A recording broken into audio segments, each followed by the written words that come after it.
ॐ स्थापकाय च धर्मस्य सर्वधर्मस्वरूपिणे अवतारवरिष्ठाय रामकृष्णाय ते नमः।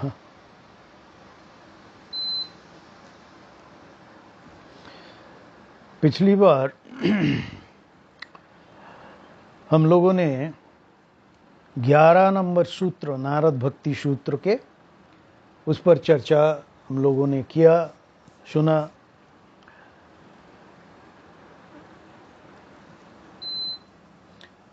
आज हम लोग नारद भक्ति सूत्र के 12 नंबर सूत्र से आगे चर्चा को जारी रखेंगे। पहले सूत्र में हमने पढ़ा कि नारद जी ने भक्ति की व्याख्या शुरू करते हैं। दूसरे तीसरे सूत्र में भक्ति के रूप और भक्ति के स्वरूप पर चर्चा करते हैं। भक्ति क्या है, ये रूप हुआ, और भक्ति के स्वरूप क्या है ना, वो जो भक्ति जो प्राप्त करता है वो अमृत स्वरूप हो जाता है। अब भक्ति क्या? भक्ति परम प्रेम रूपा, और शातस्मिन परम प्रेम रूपा, और वो प्रेम भक्ति प्राप्त होता है तो अमृत स्वरूप हो जाता है। चौथे, पांचवें और छठे सूत्र में नारद जी जिन्हें ये भक्ति प्राप्त होता है वो उसका लक्षण क्या है उस पर चर्चा करते हैं। हम पढ़ते हैं चौथे सूत्र में, यम लब्ध्वा पुमान् सिद्धो भवति अमृतो भवति तृप्तो भवति, और छठे सूत्र में वो है कि जत प्राप्य न, पांचवें सूत्र में, यत प्राप्य न किंचित वांछति न शोचति न द्वेष्टि न रमते नोत्साही भवति। और उसके बाद छठे सूत्र में हम पढ़ते हैं यज्ञात्वा मत्तो भवति स्तब्धो भवति और आत्मा रामो भवति। इस पर चर्चा करते हुए हम लोगों ने भगवान श्री रामकृष्ण देव के जीवन से जुड़े हुए घटना को पढ़ा कि श्री रामकृष्ण देव कैसे नित्य करते करते भगवत नाम श्रवण और सुनते हुए गाते हुए वो मत्त हो जाते हैं, उसके बाद स्तब्ध हो जाते हैं, उसके बाद आत्माराम हो जाते हैं। इस पर भी हम लोगों ने चर्चा सुना था। तो और सातवें सूत्र में, छठे सूत्र तक तो ये, सातवें सूत्र में हम पढ़ते हैं कि वो भक्ति से कामना की पूर्ति नहीं होता है। साना कामयमाना निरोध रूपत्वात्, वो निरोध हो जाता है। तो गृहस्थ आश्रम के लिए क्या कर्तव्य, इस सूत्र के माध्यम से हम जान सकते हैं। क्योंकि ये निरोध किस प्रकार है, हम आठवें सूत्र में पढ़ते हैं, निरोधस्तु लोक वेद व्यापार नाश, लौकिक और वैदिक व्यापार का कर्म की त्याग। पर हम जब गृहस्थ भक्त लोगों के लिए हम जब इस पर चर्चा करते हैं तो हमारे लिए तो कर्म का त्याग तो संभव नहीं, कर्म न्यास संभव नहीं। लौकिक हो वैदिक हो, किसी भी प्रकार कर्म जो शास्त्र से जो कर्म के स्वीकार्यता है, जो शास्त्र ने जिस कर्म को स्वीकार किया है, जो कर्म का निर्देश है, तो वो फल आकांक्षा त्याग करके तो करना संभव नहीं। तो दृष्टिकोण क्या होना चाहिए, इस पर हम कह सकते हैं आसक्ति त्याग, कर्म फल के आसक्ति त्याग। कोई भी गृहस्थ जीवन में हम किसी भी अवस्था में क्यों ना हो, कोई भी कार्य क्यों ना करे, हम उसको भगवान के चरणों में समर्पण बुद्धि से, समर्पण बुद्धि ना हो इस भावनाओं से भी हम कर सकते हैं कि ये ठाकुर का ही काम है, ठाकुर ने कृपा करके मुझे इस दायित्व कर्तव्य दिया है, वो उसके अनुसार करते हुए, फल की आशा ना करते हुए, पूजा के रूप में वो कर्म करते हुए, कोई भी कर्म जो हमारे दायित्व है, गृहस्थ आश्रम को सही ढंग से निभाने के लिए जो दायित्व कर्तव्य है, उसको क्या है, भगवत बुद्धि से, ईश्वर समर्पण बुद्धि से, फल की आशा ना रखते हुए ईश्वर उस कर्म के फल जो होगा उसको प्रसाद के रूप में ग्रहण करना, ये भावना तो गृहस्थ आश्रम के लिए ये भावना है। जो तस्मिन अनन्यता, अच्छा ये कर्म तो हम करेंगे तो, और ये साधना है, पर इसमें एक चीज सावधानी हमारे लिए गृहस्थ आश्रम के भक्तों के लिए या साधक के लिए होना चाहिए कि क्या ऐसा होना चाहिए। 9वें सूत्र में वो कहा जा रहा है, जिस पर हम लोग पहले भी चर्चा सुनी, वो है तस्मिन अनन्यता तद विरोधीषु उदासीनता च। तस्मिन अनंतता, तस्मिन क्या ना, हमारे साधना में हमें जो भगवान प्राप्ति हमारे जीवन का उद्देश्य हो, इष्ट प्राप्ति हमारे जीवन का उद्देश्य हो, लक्ष्य प्राप्ति आध्यात्मिक अनुभूति प्राप्ति हमारे जीवन का लक्ष्य हो, तो उसमें अनन्यता और उसके विरुद्ध में कोई भी बात है उसमें हमें तद विरोधीषु उदासीनता च, हम उस पर उदासीन रहे। क्योंकि परिस्थिति, जब हम संसार में रहेंगे, गृहस्थाश्रम पालन करेंगे या कोई भी साधक के लिए जितना हो सके हम साधना उपयुक्त वातावरण तो बनाने का प्रयत्न करें, पर कई चीज है जो हमारे हाथ में नहीं है। तो उस समय हमें क्या करना चाहिए। हमें लगता है कि ये साधना के परिपंथी है, ये भाव है, ये कर्म है, उसमें उदासीन रहो, उसमें बचने का प्रयत्न करो। ये है तद विरोधीषु उदासीनता च। ये 9वें सूत्र में हम लोगों ने पढ़ा। अच्छा, ये अनन्य भक्ति क्या है, तो इसमें 10वें सूत्र में अन्याश्रयानाम त्याग अनन्यता, अर्थात ऑप्शन नहीं, एकमात्र भगवान पे ही सब कुछ। उदासीन अवस्था तो ठीक है, और उसके बाद है अन्याश्रयानाम त्याग, अन्य आश्रय का त्याग।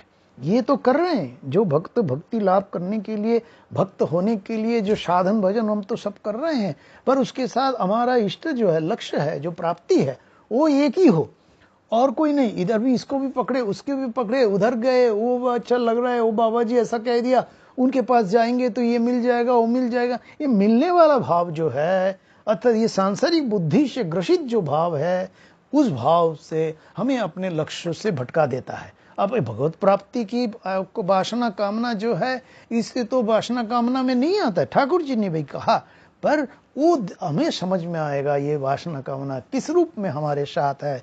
भगवत प्राप्ति की वासना है तो वासना में नहीं आते हैं, पर जो भगवत प्राप्ति में बाधक है, जो भाव है, उस भाव के लिए तद विरोधीषु, अर्थात अन्याश्रयानाम त्याग और अनन्यता भक्ति विरोधी जो विभाग है, उस तद विरोधीषु उदासीनता च। ये 11 नंबर सूत्र तक हम लोगों ने पढ़ा था। अभी हम 12 नंबर सूत्र से आज इस पर चर्चा शुरू करेंगे। 12 नंबर सूत्र क्या है। भवतु निश्चयादार्ढ्यात् ऊर्ध्वं शास्त्र रक्षणम।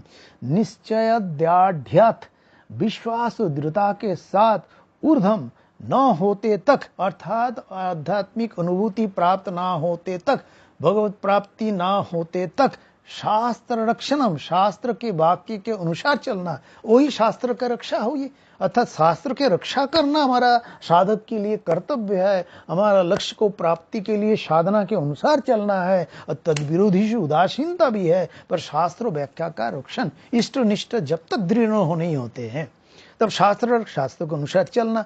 कई बार शास्त्र के अनुसार चलने के लिए हमें अपने जागृत संसारिक व्यवस्था में जब हम रहते हैं, उसमें कुछ, जैसे इसके पहले भी तद विरोधीषु उदासीनता च, तो उसके लिए सावधान रहना है।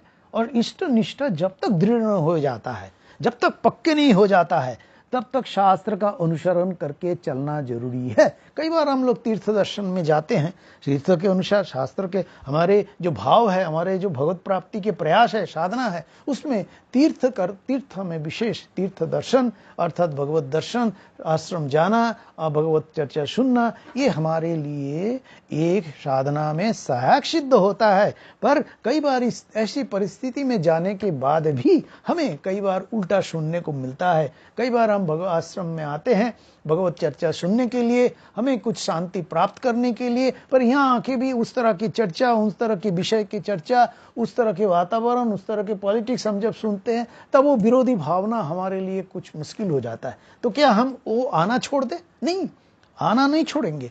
उस चीज को बच के निकल के हमें सत्प्रसंग सच्चर्चा करनी है और उस आश्रम में आके आध्यात्मिक प्रगति के लिए प्रयास करना है, चेष्टा करना है। ये हमारी साधना होनी चाहिए। तो जो भक्त है, जो भगवत प्राप्ति, जो शास्त्र की रक्षा करना जिसके दायित्व है, भक्ति प्राप्त करना चाहते हैं, उनके लिए कुछ बातों का विशेष रूप से 6 सूत्री मार्गदर्शन बड़ा जरूरी है। ये जब तक प्राप्त नहीं होता है, तब तक अपने आप को शास्त्र के अनुसार चलना जरूरी है। और ये शास्त्र के अनुसार नहीं चलने से क्या होता है, वो भी आगे सूत्र में हम देखेंगे। तो जो 6 बातों पर विशेष रूप से भक्तों के लिए, जो भक्ति मार्ग में चलना चाहते हैं, जो साधक है, उसके लिए क्या क्या है ना, पहला सूत्र है, पहला भावना है, ये है भगवान के अनुकूल चलने के संकल्प।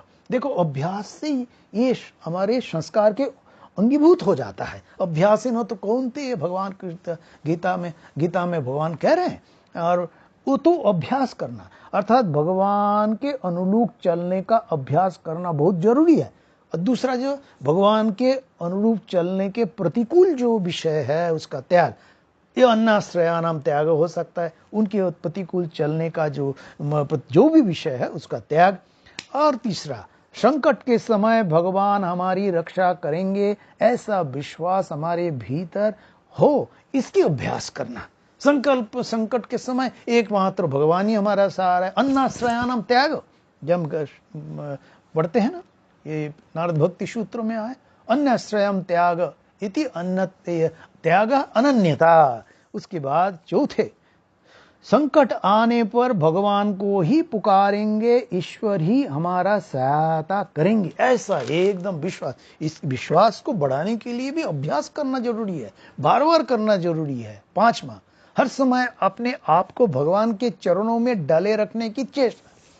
जो भी कर्म हम कर रहे हैं संसार में, जो भी कर्तव्य दायित्व हमारा है, जो भी पेशे है हमारा, उसमें जो इनकम हो रहा हो तो बाई प्रोडक्ट है, तो आएगा ही, पर उसके साथ भावना क्या है, अर्थात भगवान के चरणों में डाले रखने का, अर्थात भगवान के चिंतन बार बार करना। ऐसे समझना भगवान ने हमें ये दायित्व कर्तव्य दिया है, संसार में रहते हुए भी ये दायित्व कर्तव्य पति पुत्र परिवार अपने लिए भी है, तो ये सब मुझे करना है, पर भगवत बुद्धि से, ईश्वर के समर्पण बुद्धि से, ईश्वर को पूजा के रूप में वो हम जब करेंगे, इसके अभ्यास करना। और छठे बात, बड़े पते की बात है, वो ये है, किसी बात का अभिमान नहीं करनी चाहिए कि मैं तो इतना पढ़ाई किया, इतना डिग्री किया, ये समझा, मैं शास्त्र का ऐसे समझ लिया, ऐसे समझ लिया, बस ऐसे अनुसार करना है।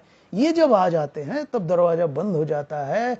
खुद जो समझ रहा हूं, ये आध्यात्मिक ज्ञान जो है, ये प्राप्त करने के लिए हमारा जो जागतिक अहंकार, जागतिक बुद्धि है, उसको कंट्रोल करना बहुत जरूरी है। उसके अनुसार चलने से नहीं चलेगा। गुरु ने कह दिया ऐसे ऐसे साधना करो, ऐसे ऐसे जब ध्यान करो, ऐसे जब करोगे, ऐसे ये करोगे, अरे अच्छा ठीक है, मन मानता नहीं, इतना दिन से कर लिया, क्या कुछ ऐसा हो नहीं रहा है। वो बाबा जी ने बोल दिया कि भाई हमें तुम आओ, 1 महीने में तुम्हें भगवत प्राप्ति हो जाएगा, ऐसे इसमें तुम्हारा जो है मन जो है एकदम ऊपर उठ जाएगा, ऐसे समाधि लगा देंगे, आप बस 1000 रुपया का टिकट काट के चले गए। पर ऐसे नहीं होता है। जो जन्म जन्मांतर के कर्म संस्कार है, बहिर्मुखी प्रकृति है, उसको अंतर्मुखी करने के लिए कितने प्रयास, कितने चेष्टा, कितनी साधना होनी चाहिए, तब जाके वो हमारे संस्कार के वशीभूत, संस्कार के अंगीभूत हो जाता है, संस्कार में परिवर्तित हो जाता है। इसलिए इसके प्रयास होना जरूरी है। तो 13 नंबर सूत्र जो है, जिस पर आगे हम लोगों ने 12 नंबर सूत्र में हम लोगों ने पढ़ा, भवतु निश्चयत दार्ढ्यात ऊर्ध्वम शास्त्र ऊर्ध्वम भवतु निश्चय दार्ढ्यात ऊर्ध्वम शास्त्र रक्षणम, अर्थात शास्त्र की वाक्य के मान के उनके अनुसार चलना, ये भक्तों के लिए विशेष जरूरी है। उसके नहीं तो क्या होगा, हम सोचते हैं कि भाई या तो पाल समझ गया, बस गुरु क्या बोलेगा, हम तो पता है, हमें सब मालूम है। नहीं तो क्या होगा, अन्यथा पातित्य शंकया, पतन की संभावना। अतः जे लक्ष्य, जो रास्ता हम लोगों ने चुना, इधर उधर अपनी बुद्धि से इधर उधर जाते जाने से क्या होगा, नहीं तो पतन की संभावना। अन्यथा पातित्य शंकया, ये बात विशेष रूप से ध्यान देना जरूरी है। अर्थात शास्त्र में जो निर्देश है उस पर अमल करना, वह महापुरुष के द्वारा दिया गया दिशा निर्देश, साधना के गुरु ने जो मार्गदर्शन दिया उसके अनुसार चलना। नहीं तो क्या होगा, नहीं तो हम गलत समझ लेंगे।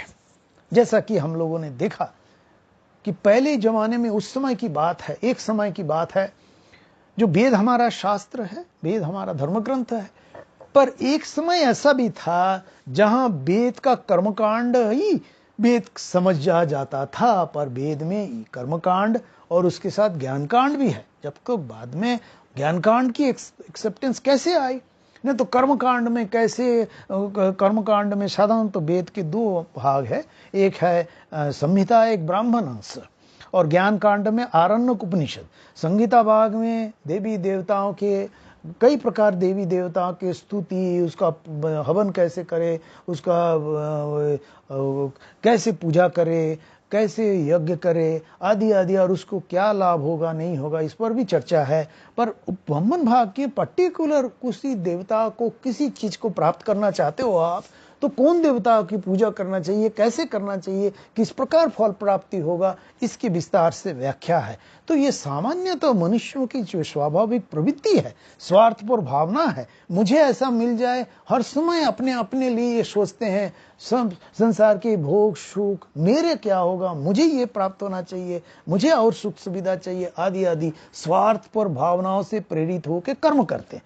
पर वो जब कर्म में जब स्वार्थ पर भावना मुख्य हो जाता है, तब समस्या क्या होता है कि हम ये विवेक विचार नष्ट हो जाता है और भाव सोचते ये प्राप्त करनी है, ऐसे यज्ञ करो, ऐसे आदि आदि करो, उसके लिए जो भी कुछ करना है अपने स्वार्थ के अनुसार करेंगे, कितने भी बलि देना पड़ेगा हम बलि देंगे, कितने भी दूसरे को समर्पण, दूसरे कार्य करना है करेंगे, उसके लिए जो प्रोसेस है तो वो हम करते चले जाते हैं और उस स्वार्थ पर भावना बढ़ते जाता है। पर ऐसी अवस्था में जब अपने भीतर स्वार्थ बुद्धि और सांसारिक बुद्धि इतने बढ़ते चले जाते हैं, मनुष्य पशुवत हो जाता है स्वार्थ बुद्धि के कारण, तब वो आध्यात्मिकता की ओर नहीं जा पाते हैं। पर मनुष्यों में भी उसके संस्कार के अनुसार सत वृत्ति वाले, असत वृत्ति वाले जैसे है, राक्षस वृत्ति वाले जैसे, साधु वृत्ति वाले हैं, ऐसे उस समय भी कुछ ज्ञानी लोग आए, जो लोग विवेक विचार करके देखना चाहा कि हम तो सब लोग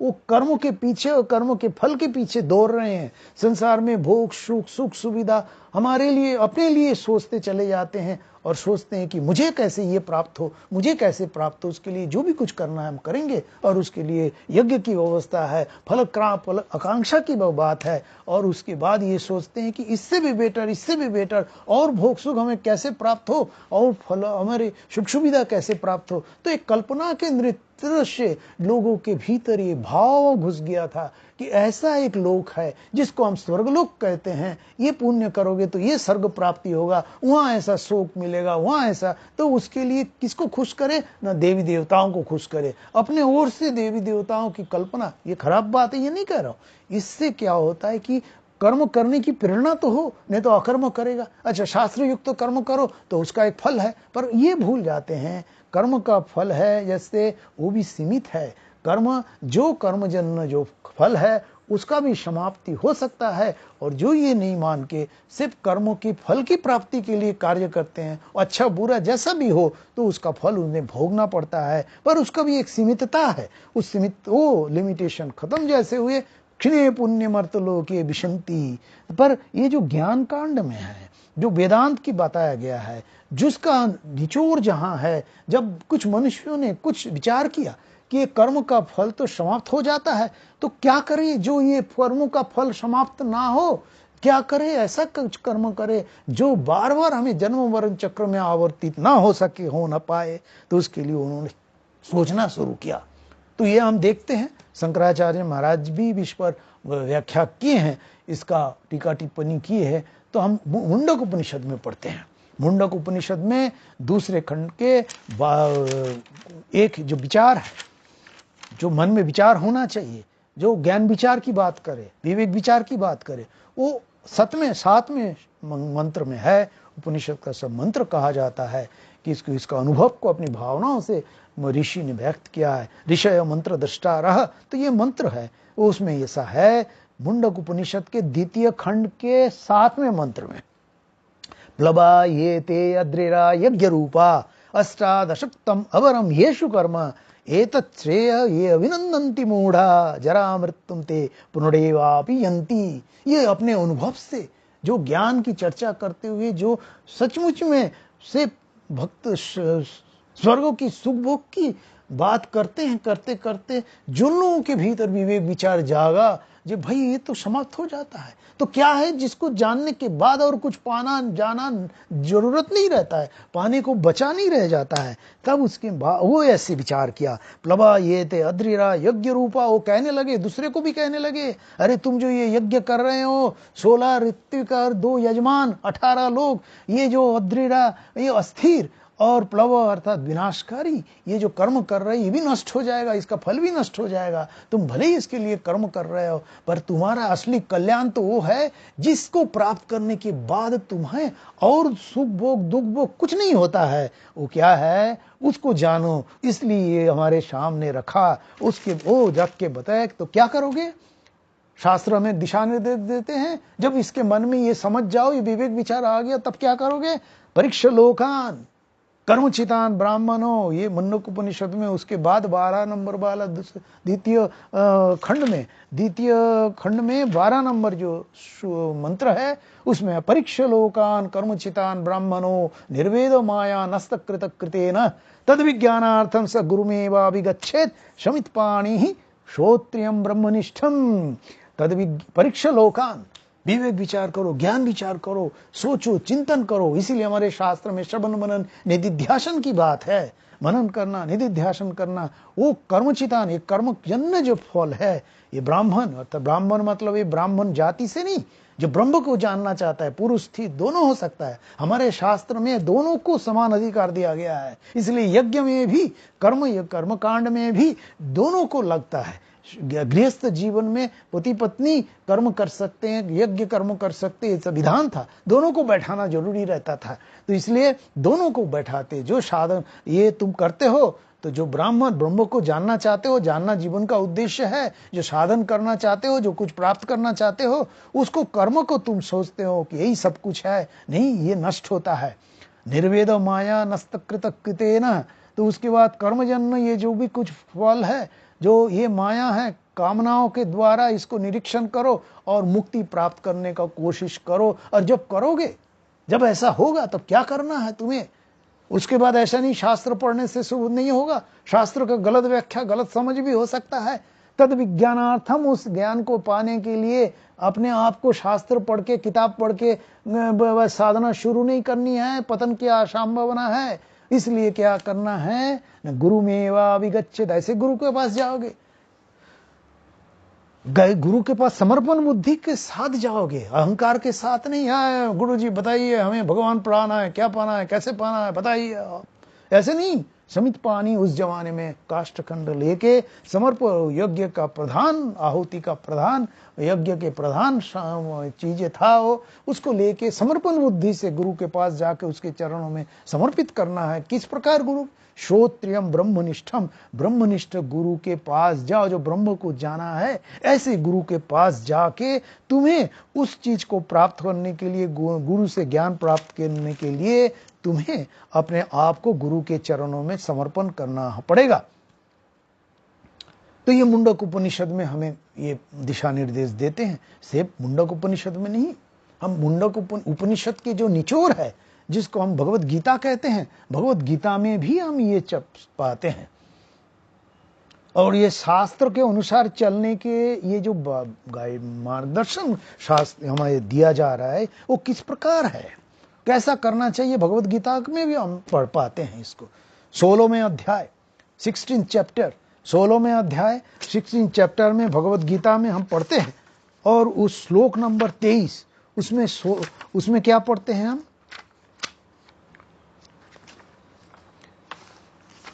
16 अध्याय जो है दैवासुर संपद विभाग योग में, 16 अध्याय 23 नंबर श्लोक में भगवान कृष्ण अर्जुन को दिशा निर्देश देते हैं, हम सबको अर्जुन के माध्यम से। क्या बोलते हैं, यह शास्त्र विधुमित्सृज्य, अहंकार के कारण, वर्तते कामकारतः, जो शास्त्र युक्त कर्म है, शास्त्र में स्वीकृत कर्म है, वही कर्म है, बाकी सब अकर्म है। तो जो अकर्म करेगा वो क्या होगा, न सिद्धिम अवाप्नोति न सुगम न पराम गति। सिर्फ सार्थ बुद्धि से कर्म करोगे, जो कोई शास्त्र विधि को, नियमों को त्याग कर, जो मनुष्य शास्त्र के आदर्श को त्याग कर अपनी इच्छानुसार आचरण करता है, अहंकार बुद्धि से ग्रसित होकर, उसे ना तो सिद्धि प्राप्त होती है, न सुख, न उसको परम गति प्राप्त होता है। अन्यथा पातित्य संकया, अहंकार के कारण पतन हो जाएगा। इसलिए भक्तों को विशेष रूप से इसका ध्यान रखना चाहिए।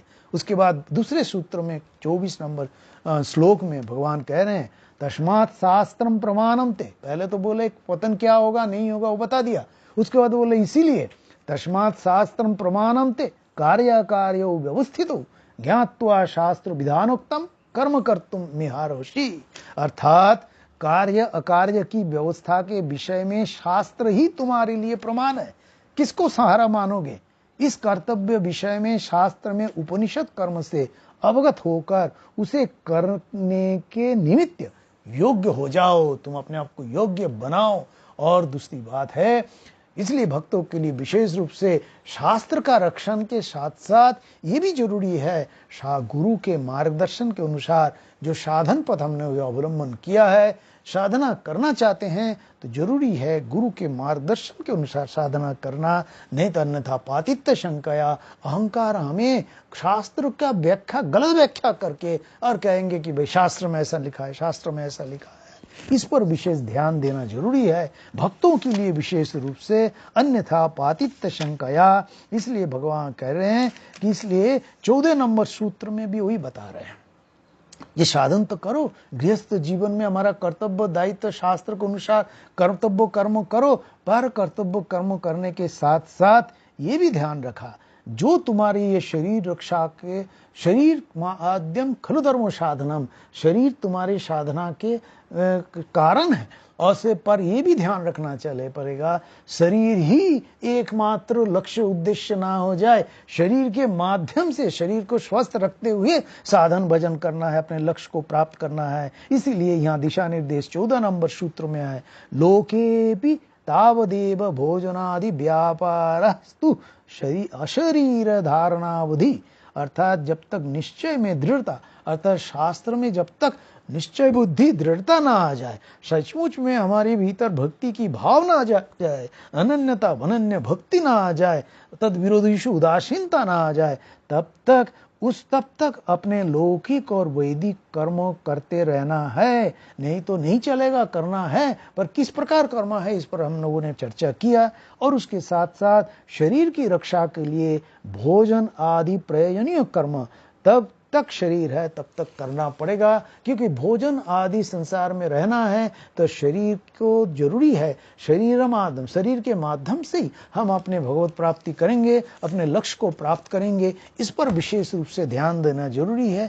और इसीलिए आज जो हम लोगों ने पढ़ा उसमें हम इस पर निचोड़ हम देखना चाहे तो ये है, भगवत भावना या जो भक्त बनना चाहते हैं और या जो वो इस भक्ति को प्राप्त करना चाहते हैं, उसे एकदम निश्चित हो जाना चाहिए कि ये सांसारिक भोग सुख के लिए जब एकमात्र हम अपने स्वार्थ के लिए कर्म करेंगे तब हम भक्त नहीं बन सकते हैं। अनन्य भक्ति नहीं हो तो हम भक्त नहीं हो सकता है। किसी एक गुरु के माध्यम से जो हमें इष्ट मिला है, जो मार्गदर्शन मिला है, वही मार्ग हम अवलंबन करते हुए साधन भजन गुरु के दिशा निर्देश के अनुसार, शास्त्र के दिशा निर्देश के अनुसार करना है। नहीं करोगे अन्यथा पातित्य शंकया। इसीलिए भक्तों के लिए अहंकार नाश बहुत जरूरी है। और अहंकार नाश के साथ साथ प्रतिदिन साधना करनी है।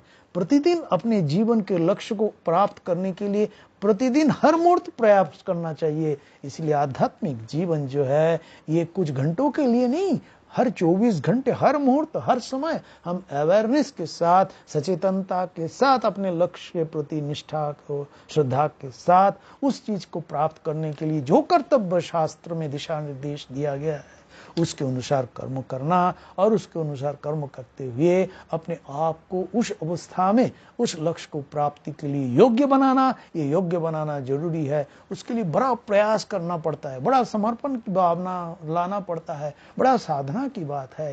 ये 1-2 दिन की बात नहीं है। दैनंदिन जीवन में हर मुहूर्त, हर समय, सालों साल प्रयत्न करने जाना है। तब हम कब योग्य बन जाएंगे? कब उस भाव के अनुसार हम बन जाएंगे। जैसे एक छोटे चारा को जब हम छोटा पौधा जब छोटा रहता है, चारों तरफ घेरा लगाना पड़ता है, शास्त्र के अनुसार चलना पड़ता है, पर वही जब पौधा बड़ा हो जाता है तब उसका स्वाभाविक रूप ही हो जाता है, उसका कर्म चिंतन सब कुछ भगवत मुखी हो जाता है। उसका पैर बेताल में, ठाकुर कह रहे हैं, बेताल में नहीं पड़ता है, गलत नहीं पड़ता है, सही रास्ते में चलते चले जाते हैं। और उस चीज को प्राप्त जो हो जाता है, जब ऐसी प्रकृति भाव हो, तब उसका घेरा का जरूरत नहीं पड़ता है, तब अपने आप में ऐसी योग्य बन जाता है। अपने साथ साथ अपने जीवन ऐसा हो जाता है जो जीवन बेताल में नहीं पड़ता है, गलत रास्ते में नहीं जाता है, पैर उल्टा सीधा नहीं पड़ता है, सही रास्ते में वो पक्के हो जाता है एकदम अभ्यास करते करते। जब ऐसा हो जाएगा तब कोई चिंता नहीं है। तब शास्त्र व्याख्या शास्त्र के अनुसार, पर उसमें एक बात है, हम योग्य हो गए, पर उसके साथ साथ योग्य होने के बाद भी शास्त्र के अनुसार चलने का जारी रखना चाहिए। हमारे जीवन में उसकी जरूरत नहीं कम हो गया, ठीक है, पर लोक व्यवहार के लिए, जिसको कहें वैदिक कर्म लौकिक कर्म, ये कर्म ऐसे हो ताकि दूसरे भी भ्रमित ना हो, उस पर भी ध्यान रखना जरूरी है। इसलिए हम लोग मुनि ऋषियों ने, शास्त्रकार लोग इस पर विशेष ध्यान दिया और कभी भ्रमित नहीं करना चाहिए। श्री रामकृष्ण देव जब दक्षिणेश्वर में, तब एक बाबा जी आए, जो कई बाबा जी वो तीर्थ दर्शन के लिए आते थे, दक्षिणेश्वर में रुकते थे। तो एक बाबा जी पंजाब के, कोई एक बाबा जी थे, वो पंजाब प्रांत के, वो आए और वो वेदांत साधना करते थे। अहम ब्रह्मास्मि, ये जगत सत मिथ्या है, सब ये कहते थे। पर कुछ दिन बाद श्री रामकृष्ण देव को पता चला कि उसका व्यवहार जो है वो समाज की दृष्टि से वो ठीक नहीं है, गलत बोलते थे। तो उनको श्री रामकृष्ण देव ने बुलाया, वो कहा कि भाई आपके बारे में ऐसा ऐसा सुन रहा हूं, ये तो ठीक नहीं है। तो श्री रामकृष्ण देव को समझाने लगे, अरे जब ये संसारी मिथ्या है, माया है, तब मेरे जो कर्म है जो सुन रहे हो, तो वो कैसे, वो भी तो माया के भीतर है। तो श्री रामकृष्ण देव नाराज हो गए, वो कहने लगे तेरे ये वेदांत में मैं पेशाब करता हूं। तो ये भाव वही है, भ्रमित नहीं कर सकते हैं दूसरे को। आप कुछ भी करोगे, सोचोगे अहम ब्रह्मास्मि, ये नहीं होता है। जब वो अनुभव हो जाएगा, जब वो तुम उसमें प्रतिष्ठित हो जाओगे, तब कोई भी विकार आए जो तुम्हारे पैर को गलत रास्ते की ओर नहीं ले जाएगा, तुम्हें डगमगा नहीं सके, तुम्हें एकदम स्थिर अटल, जैसे बड़े पौधा हो जाता है, उसमें हाथी भी बांध दो तो वो पौधे का कुछ नहीं बिगाड़ता है। उसी प्रकार जब तुम स्थिर में, उस व्यवहार में प्रतिष्ठित हो जाओगे, तब तुम्हारे पैर बेताल में गलत रास्ते में नहीं जाएगा। पर तुम्हारा व्यवहार ऐसा होना चाहिए, लोक कल्याण के लिए तुम्हारा जीवन है, इसलिए तुम्हारा व्यवहार ऐसा ना हो, भले ही तुम उस चीज में प्रतिष्ठित हो, पर शास्त्र को पकड़ के रहना चाहिए। इसीलिए बंगला में एक बड़ा सुंदर एक कहावत है, जे एक मनुष्य सन्यासियों के लिए कहा जाता था, साधक के लिए कहा जाता था, मोरबे साधु उर्वे छाई तब ये साधुर गुण गाय। अर्थात साधक हो, सन्यासी हो, जब मर जाएगा, उसको जलाया जाएगा, तब राख निकलेगा और तब हम मानेंगे नहीं ये बड़ा अच्छा साधु था। तुम्हारा क्या अनुभव, तुम्हारा व्यवहार क्या है, जो लोगों ने देखा, तो उस व्यवहार भी जरूरी लगता है। इसलिए साधक के लिए, भक्तों के लिए ये विशेष जरूरी है, विशेष ध्यान रखना जरूरी है। और न था पातित्य शंकया, इस भक्ति को प्राप्त करना ही है। उसके लिए भगवत बुद्धि से भगवत के अपने लक्ष्य के प्रति दृढ़ निश्चय होना जरूरी है, तब हम उस लक्ष्य को प्राप्त कर सकते हैं। आज इतना ही। अगली बार हम इस आगे के श्लोक को देखेंगे, आगे के सूत्र को, जो थोड़ा सा भक्ति के लक्षण और उसके उदाहरण तरह तरह के नारद जी देते हैं। आज इतना ही। फिर से हम एक बार भगवान को याद करते हैं और इसको कहते हुए हम समाप्त करेंगे। हरेर नाम हरेर